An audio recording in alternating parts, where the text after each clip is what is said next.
বন্ধুরা, ইভু ওর ছোট ঠাম্মিদের বাড়ি এসেছে। ছোট ঠাম্মিরা দুটো পাখি পুষেছে, পাখি দেখতে এসেছে। ইভু, পাখি দেখতে এসেছো? পাখিগুলোকে দেখো।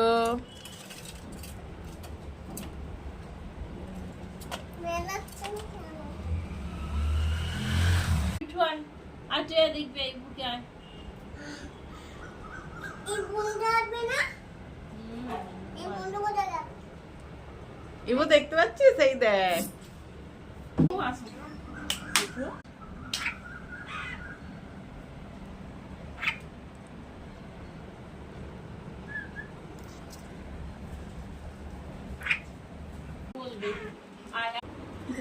মধু খাচ্ছে, শালিক মধু খাচ্ছে। দেখো দেখো, ইভু শালিককে মধু খাওয়াচ্ছে। ইভুর আমল থেকে মধু খাচ্ছে।